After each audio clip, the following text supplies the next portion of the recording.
Espíritu Santo, palabra en acción, tu casa. Bueno, vamos a hablar acerca de el Padre Nuestro, una guía de adoración. Le va a decir, no es una guía de oración, me va a decir usted, ¿verdad? No, pero vamos a hablar del Padre Nuestro, una guía de adoración. Y como hemos estado hablando acerca de la oración durante los días miércoles, pues hoy no es la excepción. Vamos a estar hablando de oración, pero vamos a estar hablando de adoración. Y vamos a encontrar algunas cosas muy, muy importantes que debemos nosotros recordar al momento que nosotros oramos, y nos vamos a basar en la instrucción que dio Jesús con relación a la oración. Y quiero que me acompañe, si tiene ahí su Biblia, para que leamos juntos en Lucas capítulo 11. Lucas 11, y vamos a leer los primeros 4 versículos. 11, del 1 al 4 de Lucas. Y vamos a utilizar la versión Reina Valera 60, que es la que todos conocemos. Estamos identificados con esta versión. Si tiene su Biblia de papel, espero que ya haya encontrado ahí el pasaje. Dice la palabra del Señor: aconteció que estaba Jesús orando en un lugar, y cuando terminó, dice, uno de sus discípulos le dijo: Señor, enséñanos a orar como también Juan enseñó a sus discípulos, y les dijo: cuando oréis, decid: Padre nuestro que estás en los cielos, santificado sea tu nombre, venga tu reino, hágase tu voluntad como en el cielo, así también en la tierra. El pan nuestro de cada día, dánoslo hoy. Y perdónanos nuestros pecados, porque también nosotros perdonamos a todos los que nos deben. Y no nos metas en tentación, mas líbranos del mal. Bueno, este pasaje nos da una instrucción efectivamente acerca de lo que es la oración. Y Jesús nos está dando una enseñanza acerca de la oración en este pasaje. Y debemos recordar, obviamente, que Jesús no nos mandó a repetir literalmente esta oración. No es pecado repetirla, ¿verdad? Es palabra de Dios. Pero entendemos que lo que el Señor nos dejó aquí es una guía, ¿verdad? Elementos que debe incluir la oración. Pero yo quiero que fijemos nuestra atención en el hecho de que hay muchos elementos aquí que de veras nos invitan a la adoración a Dios a través de este pasaje. Y los vamos a ir viendo poco a poco. Vamos a ir desglosando este pasaje parte por parte. No se preocupe, no va a ser muy extenso, vamos a avanzar rápido. Pero vamos a encontrar aquí algunas cosas que tienen que ver con la adoración, algunos elementos de la adoración que vamos a encontrar en esta oración. Amén. ¿Quiere escucharlas? ¿Quiere compartirla? ¿Quiere que la compartamos esta noche? Amén. Muy bien. Entonces, bueno, antes de hablar de entrar a hablar del pasaje en sí, quiero hacer alguna referencia con relación a lo que es la adoración. Y hay 3 palabritas que a mí me gusta mucho relacionar con el tema de la adoración. De hecho, hablar de adoración es un tema muy profundo y podemos aprender demasiado, podemos aprender muchas cosas acerca de la adoración, cosas prácticas para nuestra vida, cosas muy profundas. Pero yo quiero hacer mención solamente de 3 palabritas, 3 palabras, 3 sencillas palabras que son elementos que debe llevar la adoración. No es una definición de adoración, pero sí son palabras que yo creo que si nosotros las aplicamos, vamos a poder adorar de una mejor manera. Y mire que casualmente las 3 palabras empiezan con R. Primero, reconocimiento. Diga conmigo, reconocimiento. Reconocimiento. Este es un elemento que debe llevar la adoración. Y fíjense que cuando yo pensaba en esto, en el reconocimiento, obviamente estamos hablando del reconocimiento que nosotros debemos tener o debemos darle a Dios. Y no estoy hablando de un premio, ¿verdad? Darle un reconocimiento, ¿verdad? Sino que estamos hablando de cómo reconocemos a Dios nosotros. Y fíjense que hay 2 formas de que nosotros podemos entender esto. Un reconocimiento, yo le llamo una doble implicación que pueda tener esto. Podemos verlo de 2 maneras. Primero, podemos ver este reconocimiento como una condición para la adoración. Es decir, si nosotros decimos que queremos adorar a Dios, si nosotros disponemos nuestro corazón para adorar a Dios, lo primero que tenemos que hacer es reconocer quién es Dios. O sea, reconocerle a Él. Es una condición para adorarle. Si yo no estoy dispuesto a reconocer quién es Dios, Si yo no estoy dispuesto a reconocer la grandeza de Dios, si yo no estoy dispuesto a reconocer que Él es digno de esa alabanza, de esa adoración que le quiero dar, obviamente no va a haber adoración, porque tiene que haber ese reconocimiento. Es una condición para poder adorar a Dios. Pero lo podemos ver en la otra vía. Fíjese que lo podemos ver como una consecuencia de ver a Dios. Porque ¿quién de nosotros, si pudiera ver a Dios así, con sus ojos físicos, podría permanecer de pie? ¿Y quién de nosotros podría decir, ¿y quién es Dios?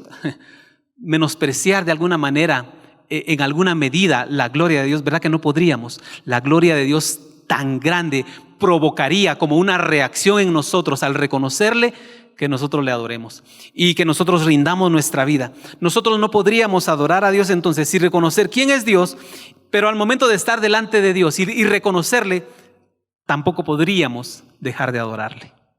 Y ese reconocimiento es el primer elemento del que yo quería hacer mención. Es la primera R, reconocimiento. Segunda R, reverencia. Reverencia. La adoración debe llevar, este es un ingrediente necesario de la adoración. Cuando nosotros nos presentamos delante de Dios, tenemos que hacerlo con reverencia, ¿verdad que sí? O sea, nosotros debemos entender que Dios es realmente el más grande. Él es digno de toda honra, Él es digno de toda honra. Fíjese que nosotros por lo general, le damos cierta reverencia a muchas personas, a personas importantes, ¿verdad que sí? O sea, cuando nosotros saludamos a alguien, el saludo es un acto en sí de reverencia. El hecho de que nosotros nos detengamos a saludar a alguien es un acto de reverencia, es darle importancia a la otra persona. Eso es la reverencia. Pero ante Dios, ¿cómo debería ser esa reverencia? No podría ser igual que la reverencia que le damos a cualquier otra persona. Fíjese, yo pienso esto. Mientras mayor sea la dignidad de una persona, mayor será la expresión de reverencia. ¿Verdad que sí? Es algo, usted va a decir, eso es algo muy obvio, eso es algo que ya sé y todos lo sabemos. Mientras mayor sea la dignidad de una persona, mayor será esa muestra de reverencia. Pensemos en Dios. ¿Qué tan grande es Dios? ¿Qué tan digno de reverencia es Él? ¿Qué tan digno es Él de que nosotros nos postremos ante su presencia? Que nosotros le mostremos la más alta reverencia. ¿Será que Él es digno? Yo creo que Él es el único digno realmente de recibir la mayor reverencia. Y la tercera R, digamos, rendición. Un elemento que debe llevar una verdadera adoración es la rendición. No puede haber adoración si nosotros no estamos dispuestos a rendir nuestra vida delante del Señor. Es un elemento necesario. Yo creo que tal vez nosotros no pensamos muchas veces en esto, pero fíjense que en el Antiguo Testamento, en la antigüedad, cada vez que alguien se presentaba delante del Señor para adorarle, lo hacía con una ofrenda, ¿verdad? Pero ¿sabe qué representaba la ofrenda que cada persona llevaba? Representaba al mismo ofrendante. Es decir, llegaba alguien y le daba algo al Señor. Eso que estaba llevando representaba el corazón de aquel que estaba ofrendando.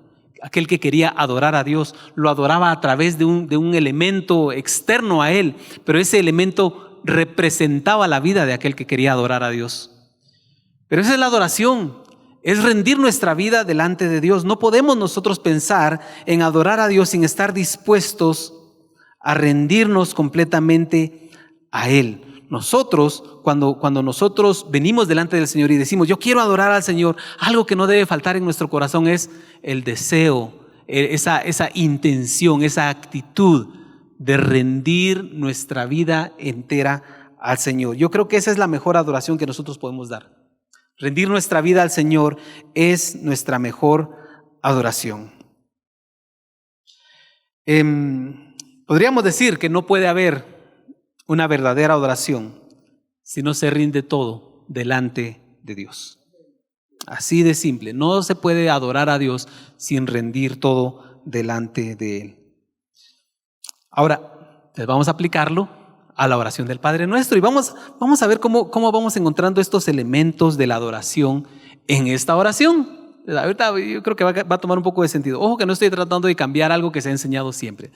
La oración del Padre Nuestro es nuestra guía de oración y debemos aplicarla, pero me pareció muy interesante encontrar estos elementos de adoración en esta oración. Y vamos a ir parte por parte, ¿está bien? ¿Cómo inicia la oración? Padre nuestro que estás en los cielos. ¿Verdad que así empieza? Y en esta sencilla declaración, en esta sencilla frase, encontramos estos elementos de reconocimiento, de reverencia y de rendición a Dios. Padre nuestro que estás en los cielos. ¿Se ha puesto a pensar usted o ha visto por ahí de repente de qué tamaño son los cielos? ¿Son grandes o son pequeños? Son infinitos. Realmente no hay manera de medir los cielos. Yo siempre me pregunto, los científicos tratan de darle una medida. Estaba leyendo el otro día que más de 93,000 millones de años luz calculan los científicos que mide el universo. Es una cosa exagerada. ¿Y cómo hacen para saber? No sé, pero yo creo que al final ellos no alcanzan a ver hasta dónde llega. Es tan grande. Y cuando nosotros decimos Padre nuestro que estás en el cielo, ¿sabe qué estamos diciendo? Estamos reconociendo la grandeza de Dios. Esa sencilla frase lleva implícita la grandeza de Dios. Dijo Salomón en una ocasión: los cielos de los cielos no pueden contenerte. Pensemos entonces en la grandeza de Dios. Entonces nosotros cuando encontramos esta frase que dijo el Señor, debemos verlo en primer lugar de esa manera. Qué grande es nuestro Dios, Padre nuestro, tú que estás en los cielos. En todos los cielos, no hay una parte del universo donde no esté nuestro Dios. Así de grande es nuestro Dios. Y en esta sencilla frase está declarado. Pero sabe que cuando dice también que estás en los cielos, nos recuerda también quién es Dios. Y al mismo tiempo nos debe hacer recordar quiénes somos nosotros, porque dice que Dios está en los cielos. Le pregunto así una pregunta de kinder: ¿qué está arriba, el cielo o la tierra? El cielo está arriba, ¿verdad? El cielo está mucho más alto que la tierra. Vea lo que dice Isaías 55:9. Esta cita yo creo que la conocemos muy bien. La hemos escuchado muchas veces. Isaías 55:9. Dice, hasta aquí en la pantalla, dice: como son más altos los cielos que la tierra, así son mis caminos más altos que vuestros caminos y mis pensamientos más que vuestros pensamientos. Una sencilla frase: Padre nuestro que estás en los cielos, y reconocer que Él ocupa todo el cielo, pero también reconocer que Él está muy, pero muy, muy por encima de nosotros. Es decir, ni siquiera es un nivel que está arriba de nosotros. Él está muy por encima. La altura de nuestro Dios es tanta que no podríamos medirla, no podemos saber hasta dónde llega, pero Dios está tan alto arriba de nosotros, no podemos medirlo. Padre nuestro que estás en los cielos. Yo creo que es un reconocimiento de la grandeza de Dios. ¿Verdad que sí? Reconocemos cuando leemos estas palabras, Padre nuestro que estás en los cielos, reconocemos la posición de nuestro Dios tan alta y la grandeza de Él. Santificado sea tu nombre. Santificado sea tu nombre. Es un reconocimiento de la santidad de Dios, ¿verdad que sí? Y cuando nosotros hablamos por ejemplo, de santificación, ahorita nuestros hermanos servidores del encuentro están en santificación. Y entendemos que santificación dice que es, por definición, dice que es apartarse o ser apartado para un fin específico, en este caso, para Dios. Entonces, cuando nosotros nos santificamos, lo que hacemos es que nos apartamos para Dios, ¿verdad que sí? Eso es lo que significa realmente. Apartarnos para Dios. Por eso dice la Biblia que nosotros tenemos que santificarnos. Y cuando habla de que tenemos que santificarnos, no está diciendo que nunca vamos a cometer un error. Todos somos humanos y cometemos faltas, y gracias a Dios por su misericordia que siempre nos perdona. Pero cuando habla de santificarnos, está hablando precisamente de eso, de esa actitud, de esa intención del corazón de apartarnos para Dios. Es lo que habla la palabra santificación. ser apartados para Dios. Hemos sido apartados para Dios. Cuando dice la Biblia que hemos sido santificados, es que hemos sido apartados para Dios. Entonces yo me preguntaba, ¿y Dios para quién se aparta? ¿Y el nombre de Dios para quién se aparta? Y de veras, no podemos entender los conceptos que nosotros aplicamos a nosotros, no podemos aplicarlos a Dios. Es que Dios, cuando hablamos de que Dios es santo, lo que estamos diciendo que Él es yo no sé si voy a usar una mala expresión, pero voy a decirlo así: Dios es una categoría aparte, totalmente diferente a nosotros. Ninguno de nosotros, dice la Biblia, fuimos creados a imagen y semejanza de Dios, pero nuestra esencia no es Dios mismo. Nos parecemos a Dios, creo yo. Así nos hizo. Pero Dios, cuando se habla de su santidad, está hablando de que Él está en una esfera que nosotros no alcanzamos ni siquiera a comprender. Esa es la santidad de Dios. Y cuando dice santificado sea tu nombre, yo me ponía a pensar en lo sublime que es el nombre de Dios. Y cómo es, y da tristeza de veras, cómo es que el mundo usa tanto el nombre de Dios para burlarse de Él, para ofender, usan el nombre de Dios. Y yo creo que hasta cierto punto, hasta un poco de razón tienen los judíos de no usar el nombre de Dios, porque para ellos es tan sagrado que dicen, nosotros no vamos a usar el nombre de Dios. Se le llaman Señor, únicamente reconociendo su dignidad. Santificado sea tu nombre. Y dígame si eso no es adoración. El reconocer esa grandeza de Dios, reconocer lo hermoso que es su nombre y que no debemos mencionarlo nosotros de una manera así como muy a la ligera. Dios es celoso de su nombre. ¿Sabe que Dios es celoso de su nombre? Por eso le dijo al pueblo de Israel, no usarán mi nombre en vano. Y si lo dijo es por algo. Dios es celoso de su nombre. Y en esta sencilla frase, otra vez, santificado sea tu nombre, encontramos su dignidad, encontramos que Él es realmente, está realmente por encima de todos nosotros. No hay palabras para expresar quién es Dios. No hay manera de expresarlo. Y sabe que cuando nosotros pensamos en esto, yo creo que debería producir en nosotros un sentir de humillarnos ante su presencia. Si pensamos nosotros realmente, si tuviéramos, voy a decirlo así, la revelación realmente de la grandeza, de la santidad de Dios, yo creo que lo menos que podríamos hacer nosotros es humillarnos delante de Él. Humillarnos delante de su presencia. ¿Y sabe que eso es adoración? Cuando uno se humilla, eso es adoración, porque de hecho la palabra adoración que nosotros encontramos en la Biblia tiene una aplicación muy práctica. Es la de postrarse, es la de humillarse, es la de rendirse, es la de caer de rodillas. Eso es lo que significa adoración en su significado más estricto. Humillarnos delante de Él. Santificado sea tu nombre. Venga tu reino. Venga tu reino. 3 sencillas palabras.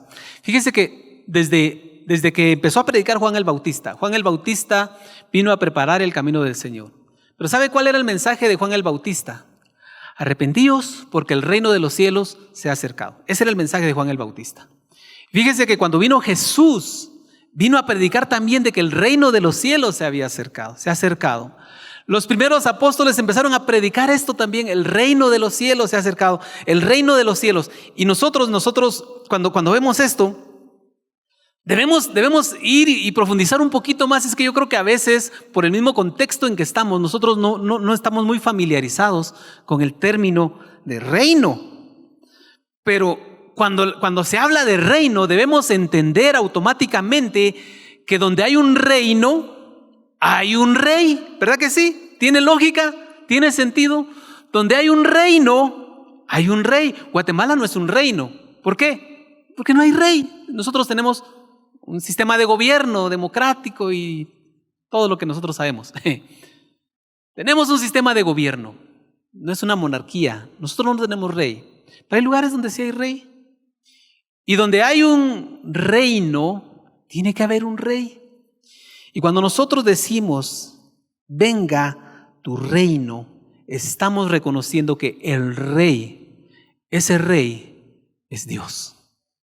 Él es el rey. Por eso es que nosotros decimos y entendemos que nuestra ciudadanía no es de esta tierra. Nosotros pertenecemos a un reino. No pertenecemos a un país donde, como el que nosotros tenemos hoy, decidimos quién gobierna. No, nosotros pertenecemos a un reino donde hay un rey y ese rey es nuestro Dios. Y fíjense que yo me ponía a pensar en esto. Cuando nosotros vemos en la actualidad, hay países donde todavía hay reyes. Y aunque los países tienen a sus reyes, los reyes tienen una función un poco distinta. Cuando se escribió todo esto, la función del rey, el rey era soberano sobre el territorio donde él gobernaba. En este tiempo los reyes que hay son más una figura de consejo, más que todo. No tanto de gobierno, sino aconsejan, sugieren hasta cierto punto y hay otro sistema de gobierno a la par. Pero en aquel tiempo el rey tenía dominio absoluto. O sea, nadie le podía decir al rey lo que tenía que hacer porque el rey gozaba de un privilegio que nadie más tenía, que era la soberanía. O sea, el rey podía decidir, podía hacer lo que el rey quisiera. ¿Verdad que sí? Y cuando nosotros decimos esto, venga tu reino, estamos reconociendo eso, que Él es rey y que Él es soberano y que Él puede hacer lo que Él quiere y que Él es el que gobierna sobre todo. Fíjese que todo rey, hablemos de la tierra. Fíjese que todo rey merece recibir cierta honra. Y fíjese que si yo me ponía a pensar, si aquí apareciera de repente el rey de España, por ejemplo, yo creo que todos, por respeto, mostraríamos cierta reverencia ante él, ¿verdad que sí? Aunque no sepamos ni quién es, no sabemos qué le gusta, no interesa realmente a nosotros, no es un tema de interés. Pero solo por el hecho de que digamos, él es rey, de nosotros le tendríamos que dar cierto respeto, ¿verdad que sí? Cierto honor. Cuando nosotros escuchamos hace poco que falleció la reina de Inglaterra, yo escuché de gente que hizo un viaje de miles de kilómetros para ir al funeral de su reina. Ahora, ¿alguno de ustedes sintió la necesidad de ir a Inglaterra para ir al funeral de la reina de Inglaterra? ¿Verdad que no? Nadie va. ¿Por qué? O sea, tampoco nos vamos a burlar de ella porque sería una falta de respeto. Pero es que no es nuestra reina. No era nuestra reina. Entonces se murió. Qué triste, ¿verdad? Qué triste que se murió. Era un ser humano también. Pero las personas para las cuales ella era la reina hicieron un viaje para ir a verla, para ir al funeral. Y eso me lleva a pensar en esto. Cuando una persona realmente reconoce a alguien como su rey, le va a rendir esa reverencia. Pero si una persona no lo reconoce como su rey, no va a hacer lo mismo. No lo va a reconocer de la misma manera, no le va a dar la misma honra, porque para él no es su rey. Sí tiene el título de rey, sí, rey no sé de quién, rey no sé de dónde, pero el que es mi rey, a él sí le voy a dar yo reverencia. Y eso es algo del corazón. Eso es algo que es algo puramente del corazón. Yo estoy seguro que mucha gente, tal vez en los países donde hay un rey, donde hay todavía esta figura del rey, estoy seguro que habrá mucha gente que no está de acuerdo con que haya un rey. Estoy seguro. Estoy seguro que habrá gente que siempre critica porque lo vemos en todos lados. Todos los seres humanos somos iguales. Y estoy seguro que habrá gente por allá que diga, sí, yo vivo en este territorio donde él es el rey, donde ella es la reina, pero yo no quisiera que hubiera rey aquí porque para mí no es mi reina, para mí no es mi rey. Y puede ser una cosa así, y aunque esté en el territorio, decir, sí le voy a mostrar respeto y todo, pero en mi corazón no es rey. No es mi rey. Como cuando decimos aquí, la campaña que se estuvo usando hace tiempo, ¿verdad? Yo no tengo presidente, decían aquí en Guatemala. Falta de respeto también. pero es algo del corazón. Pero cuando nosotros entendemos y nosotros hemos recibido a Jesucristo como nuestro Señor y Salvador, y leemos en la Biblia que Él es Rey, pero no solamente Rey, es Rey de reyes, Él está sobre todos los reyes. Eso es lo que significa que si hay algún rey, si hay reyes en la tierra, todos estos reyes deben doblar rodilla delante de su Rey, que es Jesús. Eso es lo que dice: venga tu reino. Nosotros debemos reconocer esto en esta oración. Y eso es adoración también. Reconocer que Él es Rey. ¿Para cuántos Él es Rey? ¿Para cuántos Él es su Rey? Amén. Tenemos que verlo de esa manera. Hágase tu voluntad. Hágase tu voluntad. Fíjese que aquí hay otro elemento de adoración. Cuando nosotros le decimos: Señor, hágase tu voluntad, ¿sabe qué es lo que nosotros estamos diciendo? Hágase tu voluntad como en el cielo, así también en la tierra. ¿Sabe qué significa cuando nosotros le decimos al Señor: hágase tu voluntad? Esa es una mera forma de rendirnos delante de Él. No hay otra. Si nosotros decimos: Señor, yo me rindo a ti, por ejemplo, y cantamos incluso: yo me rindo, yo me rindo, yo me rindo, pero no queremos hacer su voluntad, ¿sabe qué? Ese yo me rindo no es cierto. Es que si nosotros nos rendimos delante del Señor, si vamos a rendirnos delante de Él, tenemos que estar dispuestos a hacer su voluntad, a hacer lo que Él quiera hacer en su soberanía y en su sabiduría. Eso es lo que nosotros debemos entender. Si nosotros le decimos al Señor: Señor, hágase tu voluntad, ¿sabe que esa es una muestra de rendirnos delante de Él? Esa es una muestra de adoración, porque estamos diciendo: Señor, yo no quiero hacer con mi vida lo que yo quisiera hacer, yo quiero que tú hagas lo que tú quieras hacer con mi vida. Y esa es la oración, y eso es lo que nosotros debemos hacer. Hágase tu voluntad como en el cielo, así también en la tierra. Cuando Jesús le dijo al Padre: Señor, que no sea mi voluntad sino la tuya, en ese momento, y creo yo, en ese momento se estaba poniendo en el altar de Dios el sacrificio por nuestra salvación. Hágase tu voluntad.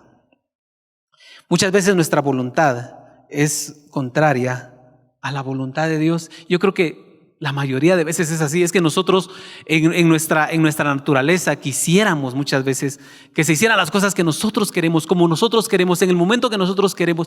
Pero si no es la voluntad de Dios, entonces es ahí donde nos ponemos en conflicto. Yo creo que esta parte de la oración es donde nosotros muchas veces flaqueamos, porque decimos: es que yo quiero que se haga mi voluntad. Pero decirle al Señor: hágase tu voluntad, es una muestra de que nosotros nos estamos rindiendo. Y sabe que aquí en esta parte de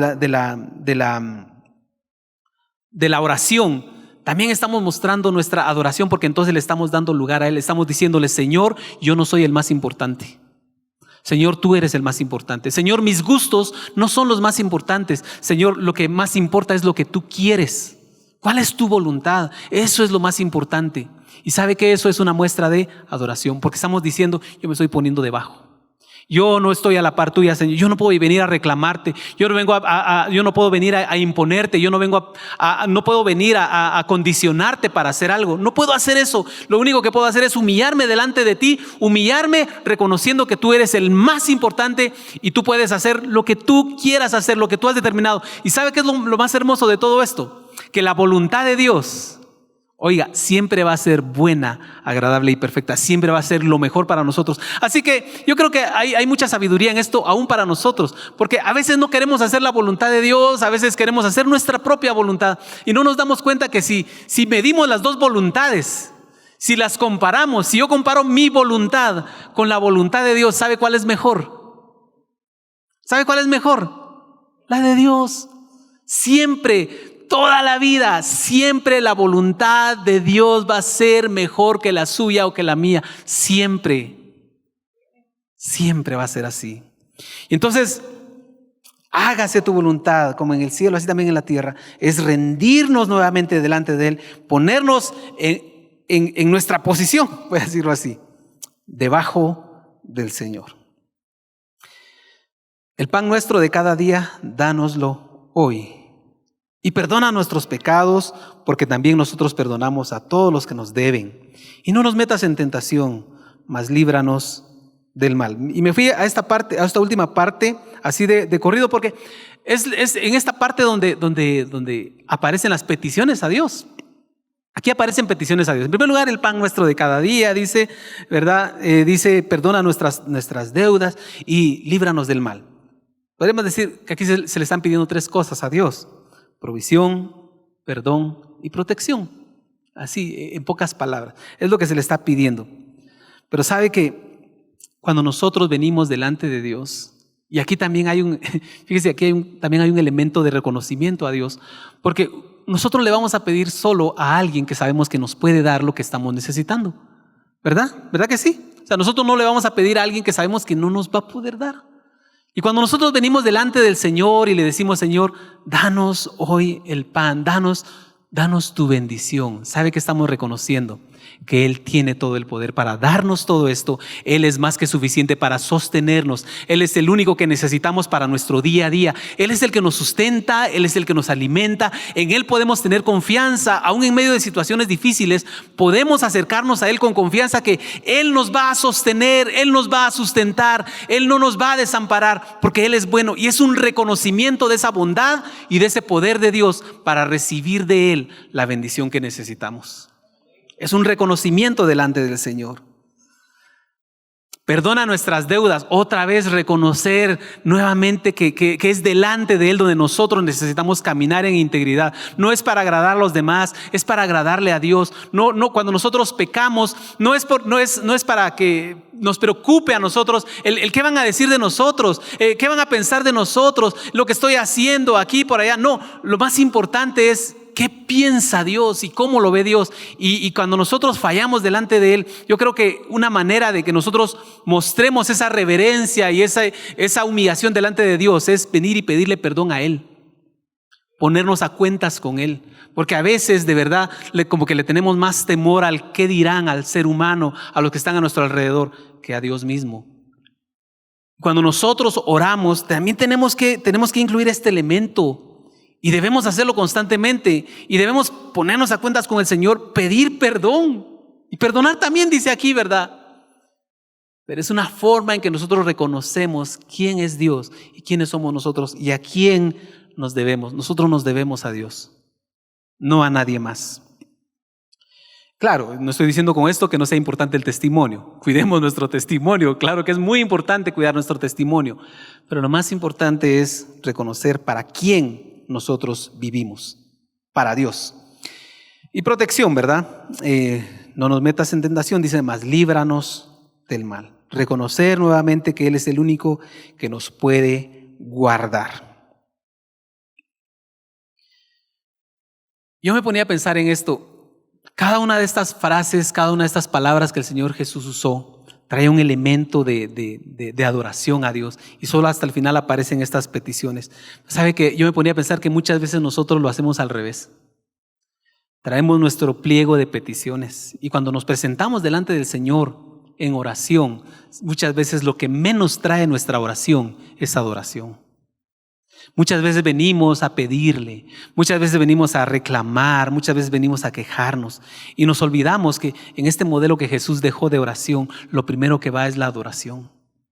Es realmente entender que debemos rendirnos delante de Él, reconocer quién es Dios y quiénes somos nosotros. No podemos presentarnos delante del Señor en oración creyéndonos más de lo que nosotros somos. No podemos tener nosotros ese concepto delante de Dios. No podemos llegar a querernos poner a la par de Él y querer negociar con Él, querer obligar a Dios, querer manipularlo. No podemos hacer eso. Necesitamos llegar con Él, delante de Él, con una actitud de rendición y adoración. Por eso les decía, es un modelo de oración, claro que es un modelo de oración, pero también es un modelo de adoración. Yo creo que es así como debemos presentarnos delante del Señor.